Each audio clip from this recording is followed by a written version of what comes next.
Hey everyone, today we're going to be talking about section 13.1, which the lesson was titled Periodic Data, and this would be homework number 21. Alright, so jumping right into it, the first set of problems, I have you guys doing questions 2 and 3, and it just says identify one cycle in two different ways, then determine the period of the function. So since you guys are doing 2 and 3, I'll go ahead and do 1 really quick. Alright, so in question 1 we see our graph, which looks a little something like this.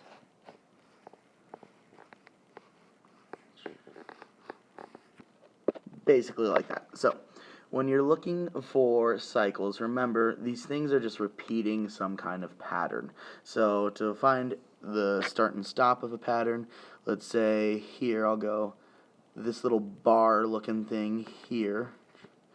I'll go to where it ends, so that'll be the start, and then I'll just go to where the next one ends, right here. And this would be one cycle. Now I could do something a little different, and I could go, okay, I'm going to go where this bar starts, and then go to where the next bar starts. And we could also classify that as one cycle. Okay? So now the last part of this, it just says determine the period of the function. So that's just how far left to right each cycle is. So I'll kind of zoom in a little bit. Try to draw this out for you guys. So if you look just to the right of the y-axis in problem 1, you'll see that we have a bar start, goes over, shoots down like this, comes back up like this, something like that. So if you go all the way down from right here, you'll see on the x-axis this is at right around 2. And then if you go to where the next one starts,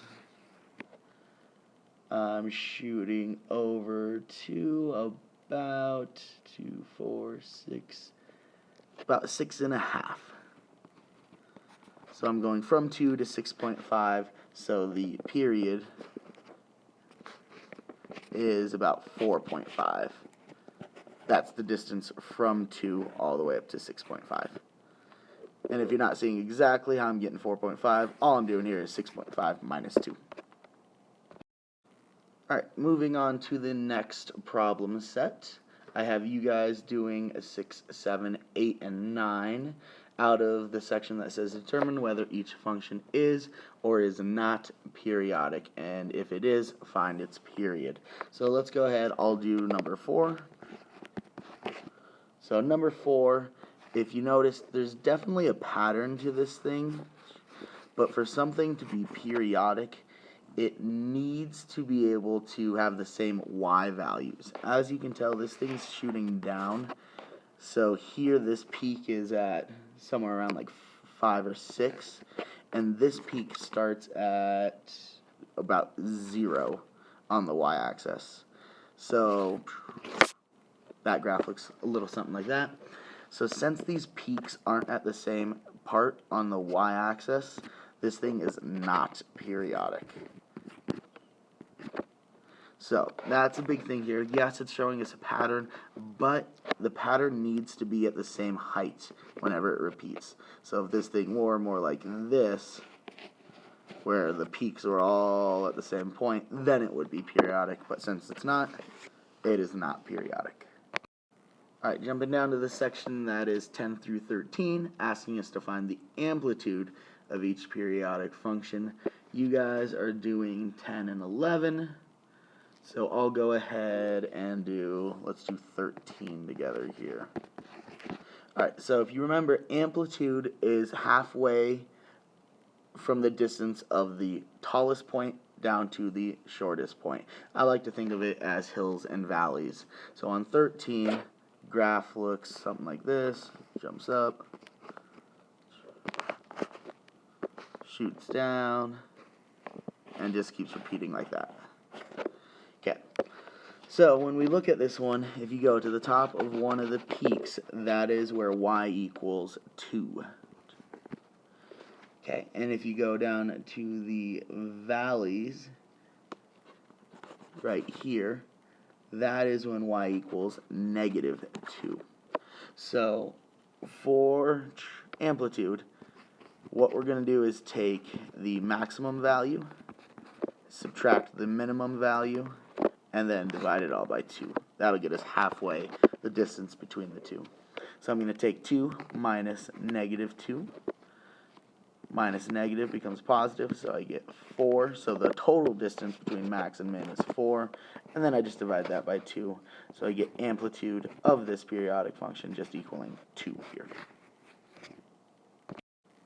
Alright, moving on to the second to last section. You guys are doing problem 14. And it says sketch the graph of a sound wave with the given period and amplitude. So since you guys are doing 14, I'll go ahead and do 15. So when we're sketching a graph, obviously just start with a little coordinate plane. So now we got to think of what our x coordinates and our y coordinates are going to look like here.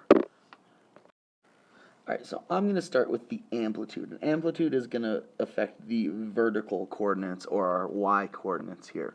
So I see that my amplitude is 9. So I know that basically the distance from a peak to a value is going to be 18, because it's going to be double the amplitude. So what I'm going to do is make things as easy as possible.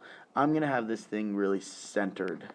So I'm going to go up to 9, 6, 7, 8, 9. And I'm going to put a point up there. There's where my maximum is going to be. And I'm going to do the same thing and go down to -9 down here.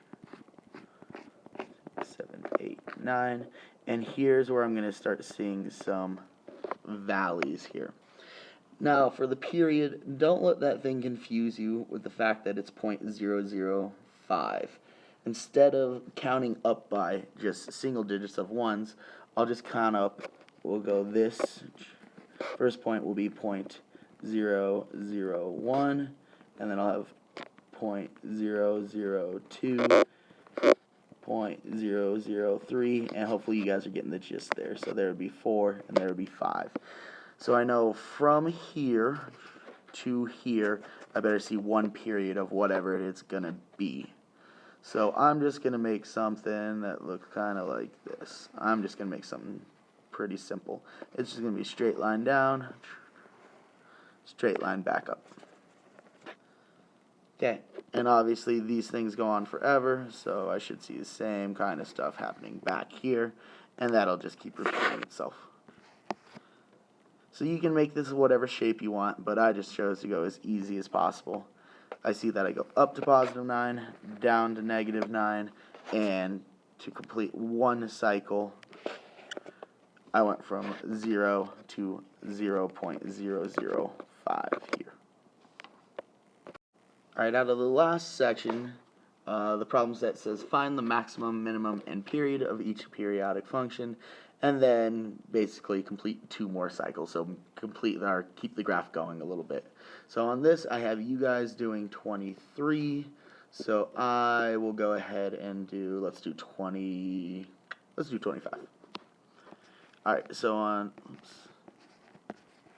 25, we see this graph that's looking something like this, basically making kind of M-shaped things.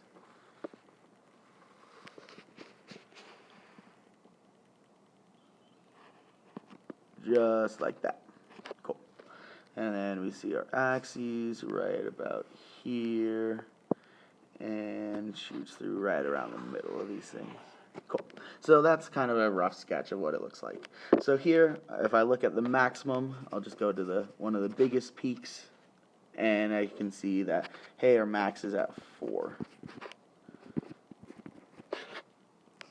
Okay, now to find our minimum, same thing. I go down here, and this is at -4. So I can see that our min is at -4. So I know it doesn't ask about amplitude, but this one's pretty easy to find. obviously the distance between these things would be 8, and 8 divided by 2 would get us 4. So if we wanted to do amplitude, we could pretty easily do that. Amplitude would be 4 here. Alright, so now we're going to go ahead and figure out the period of one of these things. So since this peak is sitting right at the y-axis, I'll use that as my starting point. So I'm going to start at the y-axis, and I'm going to go to where one of the m's finishes, so right here. So now I need to find this horizontal distance.